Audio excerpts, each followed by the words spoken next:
Hey, what's up, everybody? This is Kiki Abhishek once again from here in Dallas, Texas, and today I'm going to talk about the Farkles that I bought for my 2022 Yamaha T7. The first thing that I bought is I feel like the seat height is too tall, so I bought these Rally Raid lowering links. These are the 40 millimeters, so this is supposed to lower the bike by about an inch and a half, which I think will make it at a good part where I should be able to flat foot the bike. I can tippy toes now and I don't like it.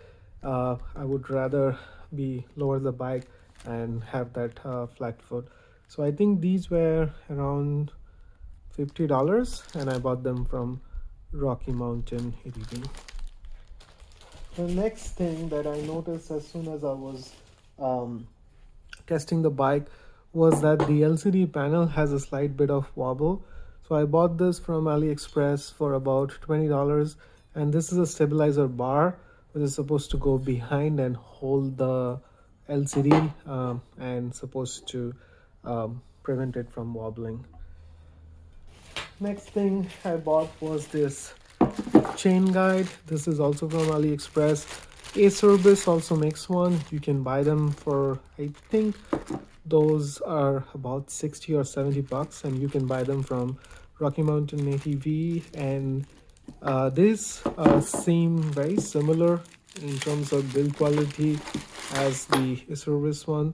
Nice Tenere texting on there, so we'll see how this holds up. But from the look, the feel, and the weight of this thing, this seems pretty well made. And I think from AliExpress, I may have paid about like probably $25-30 for this.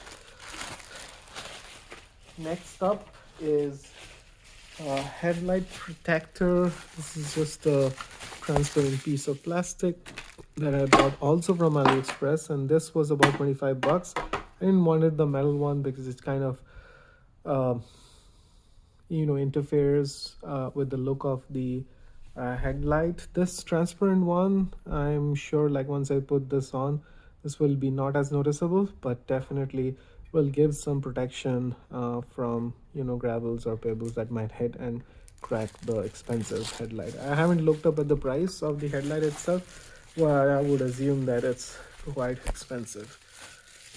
And there's another thing that I bought is once I install the lowering links, I would probably need to lower this kickstand, and unfortunately the kickstand that comes with the T7 is an aluminum kickstand which I cannot cut and weld and shorten it.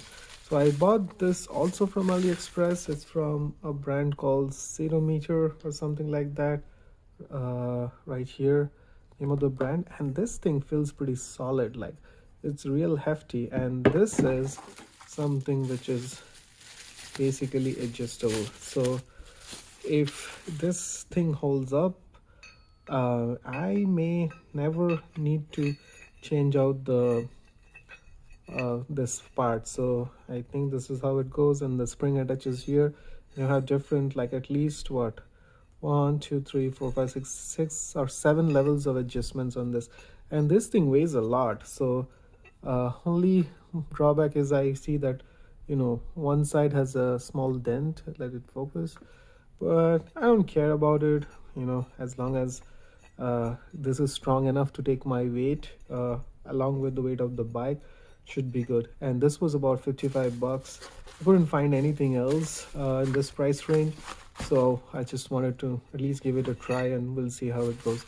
I did order a rear rack, which is from the same company as Zerometer, but unfortunately it didn't get delivered.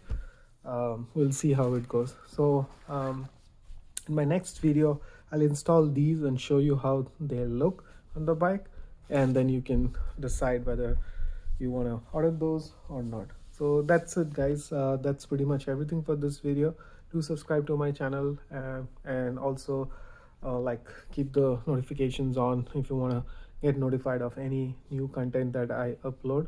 I promise to upload more frequent content for all the work that I'm doing to my different bikes. I've been crazy busy, and that is the reason I kind of slowed down.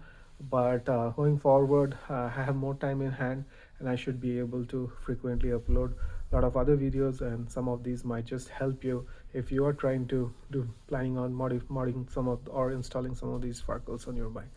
Thank you guys, thanks for watching, and I'll see you in my next video.